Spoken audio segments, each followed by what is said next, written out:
ओम साई राम। मैं पूजा आज के इस अध्याय को आगे बढ़ाते हुए हेमांत पंत द्वारा लिखित साईं चरित्र में तंबोली के साथ साईं बाबा की कथा साझा करने जा रही हूँ। मोहीउद्दीन तंबोली एक पहलवान था। वह शिरडी में ही रहता था। एक दिन उसका किसी बात पर साईं बाबा से इतना मतभेद हो गया कि दोनों में कुश्ती हुई और साईं बाबा हार गए।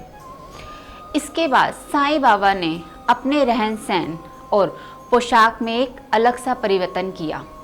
अब वह सिर्फ कफनी पहनते थे, लंगोट बांधते थे और सिर पर एक कपड़े का प्रयोग करते थे। एक टाट के टुकड़े पर वह आसन किया करते थे। इस परिवर्तन के बाद उनके मन को बहुत ही संतुष्टि मिलती थी और वह हमेशा यही कहते थे, गरीबी अव्वल बादशाही, अमीरी से लग सवाही, गरीबों का अल्लाह भाई।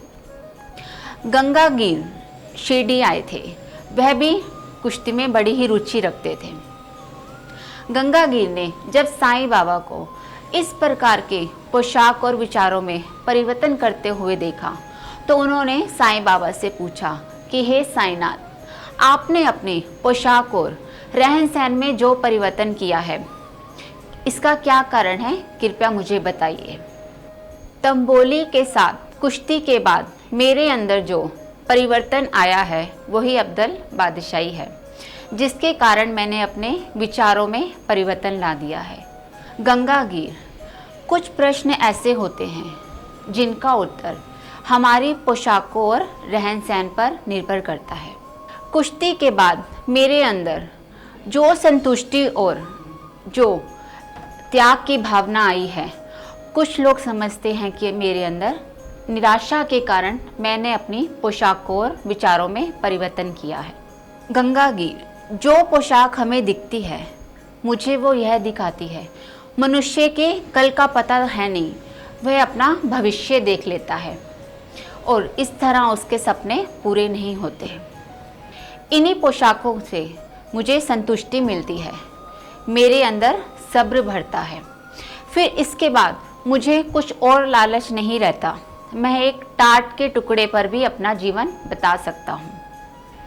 मैं ऐसा करके ऐसा पग प्रदर्शन करना चाहता हूँ कि अपने विचारों और विचारधाराओं से मनुष्य के लक्ष्य की कोई हानि नहीं होती, बल्कि उसे कर्म और लक्ष्य की प्राप्ति होती है।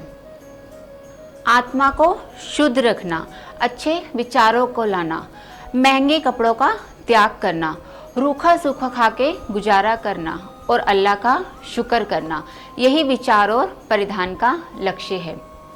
गंगागीर ने जब साईं बाबा को इस तरह त्याग करते हुए देखा तो उसके मन में भी त्याग की भावना आई और उस समय एक देववाणी भी सुनाई दी।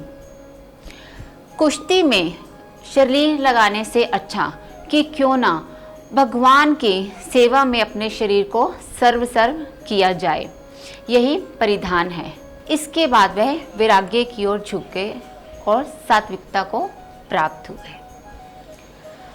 ओम श्री अनंत कोटि ब्राह्मण नायक राजाधिराज योगी राज परब्रह्मा श्री सच्चिदानंद सद्गुरु साईनाथ महाराज की जय। सबका मालिक एक। ओम साई राम।